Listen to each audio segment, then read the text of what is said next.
Hi, this is Scott Garibay, and today we're going to talk about Dungeons & Dragons Honor Among Thieves, and we're going to talk about this absolutely amazing, stunning new revelation about druids that comes out of Dungeons & Dragons Honor Among Thieves. So I want you to think about this for a minute. Dungeons & Dragons Honor Among Thieves is truly incredible. I don't think this has ever been done in any product before, but one of the things that's really amazing about Dungeons & Dragons Honor Among Thieves is how it changes canon of Dungeons & Dragons, right? So basically, the designer sat down with Daly and Goldstein, the incredibly talented gentleman who created Dungeons & Dragons. The directors created Dungeons & Dragons Honor Among Thieves, and there was this conversation, and they said, hey, we're making this world canon, right? And we know this because we got all of the major characters statted as player characters. All the major characters in the film are statted to be used as player characters and non-player characters in our canon games, in our canon Dungeons & Dragons games, right? And then what's really incredible is they actually use the images of the actors, and like Chris Pine, Egan Darvis in Forgotten Realms canon default Dungeons & Dragons setting looks like Chris Pine. That's incredible. Like that is, and you don't understand how far this goes, because like in Fortnite they draw this very clear line, right? You have to buy the Spider-Man that looks like Tom Holland, right? And then they're like, hey, do you want the scrubby like non-Tom Holland? We got that too, right? Like not Miles Morales, right? Like, but the scrubby like generic world, Peter Parker who doesn't look like Tom Holland. Do you want that junk? Like, you can get it for free, right? But if you want Tom Holland, and so it really is, it's absolutely astounding. But what really blew my mind is Dungeons & Dragons Honor Among Thieves has this incredible conversation about druids. And one of the things is people came, and I love how Dungeons & Dragons Honor Among Thieves fundamentally changes our IRL world and the D&D canon world, right? So you will see me, I'm going to collect my check, right? I told you, right?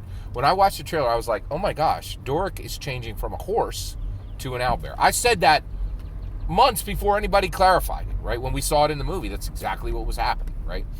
But get this. Everybody said, hey, a druid can't change into a beast. A druid can't change into a monster. They change into the beasts. It's limited to the beast. That's wrong. You are wrong. That was correct before the trailer. Now that's wrong, right? Like D&D. So basically, they were like very careful to say, listen, what you're seeing on screen, this is canon. We work to make it canon, right? And they told us that by statting it and saying, hey, here's the people on the screen. Here they are literally in the Forgotten Realms world, available as player characters and available as non-player characters. That is astounding, right? And so now, right, anybody at your table says, beast, a druid can't turn into a monster. They're wrong. They are literally wrong, right? The canon film has shown Doric change into an owlbear, right? And there has to be this new conversation between every single player who chooses a druid and between the dungeon master, and say what monsters I could change into, and the dungeon master is going to say the following. They're going to say you can change into this monster, right? And the player is like, oh, I like that, but could I change into this other one instead? Not in addition, but instead. And and they can certainly ask, and the dungeon master's like, no, I'm limiting it to this monster, right?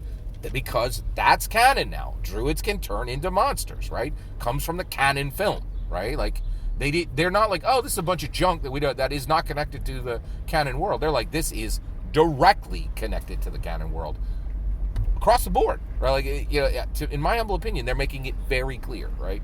Now, what's wild, right? And this is the whole reason of this video is, it's not just so according to the canon of the film, what can listen carefully. They can change. Druids can change into beasts. Oh, and also, the same player can say, hey, I would like to increase the times that I can, the amount of times I can change, right? I would like to be able to change every 6 seconds. And Dungeon Master, of course, it was shown in the film. It's canon, no problem, right? We're honoring it, right? Like, truly astounding. What I really love, though, is, get this.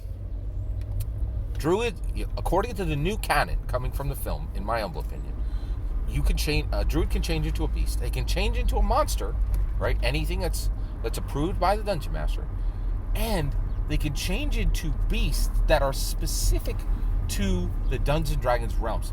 One of them is, I think a lot of people miss this, Dork changed into an axe beak. Dork changed into an axe beak. Dork changed into an axe beak. That is a large beast, right? But get this. A horse is a beast from our world, right? A hawk is a beast from our world. A spider is a beast from our world, right? But an axe beak is not a beast from our world.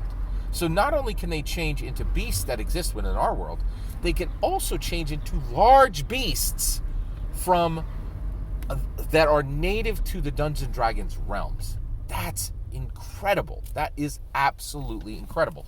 In addition to that, you as the Dungeon Master can work with, you can add beasts to the Forgotten Realms world that immediately become available for beasts that your druids can turn into. That is astounding, right? The way the Dungeons and Dragons Honor Among Thieves film impacts D&D canon is incredible. We've never seen anything like this. Every single word of what you just heard is my humble opinion. What's really important is when I get to hear your humble opinion. When you get in the comments and send your traffic, please consider liking and subscribing, and have a wonderful, wonderful millennium.